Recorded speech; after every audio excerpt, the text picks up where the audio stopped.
വാർത്തകൾ വിശദമായി. പാലക്കാട് കൊഴിഞ്ഞാമ്പാറയിൽ കവർച്ചയ്ക്കിടെ 66-കാരിയെ തീയിട്ട് കൊലപ്പെടുത്തി കുഴിച്ചുമൂടി. ആട്ടയാമ്പതി സ്വദേശി സരസമ്മാളിനെയാണ് പ്രദേശവാസികളായ യുവാക്കൾ ചേർന്ന് കൊലപ്പെടുത്തി കുഴിച്ചിട്ടത്. സരസമ്മാളിന്റെ ആഭരണങ്ങൾ മോഷ്ടിക്കുന്നതിനിടെയാണ് കൊലപാതകം നടന്നതെന്നാണ് നിഗമനം.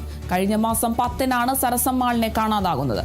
സംഭവത്തിൽ കൊഴിഞ്ഞാമ്പാറ പോലീസ് നടത്തിയ അന്വേഷണത്തിലാണ് കൊലപാതകം തെളിഞ്ഞത്. സംഭവത്തിൽ പ്രദേശവാസി ഉദയകുമാറിനെയും കവർച്ചയ്ക്കും കൊലപാതകത്തിനും സഹായിച്ച 17-കാരനെയും പോലീസ് പിടികൂടി. ആ ചെക്കൻ ആദ്യം അവരെന്തോ വാക്ക് തീർക്കും പറഞ്ഞിട്ട് ഒരു ചെക്കന് വെട്ടിയിട്ടുണ്ട്. കയ്യിലൊക്കെ വെട്ടി മുറിവാക്കിയിട്ട് ആ ചെക്കൻ ഒരുപാട് സുഖമില്ലാണ്ടൊക്കെ കടന്നിട്ട് വന്നാണ്. അപ്പോൾ ആ ചെക്കൻ മറുപടിയും വരും. പരോൾ ഇവിടെ വന്ന് ജയിലിൻ്റെ ഇത് കഴിഞ്ഞ് വന്നപ്പോഴേ ഞങ്ങൾക്കൊക്കെ പേടി തന്നെ. 15 വയസ്സായ ചെക്കനെ കണ്ട് പേടിക്കേണ്ട നിലമയായിപ്പോൾ ഞങ്ങൾക്ക്.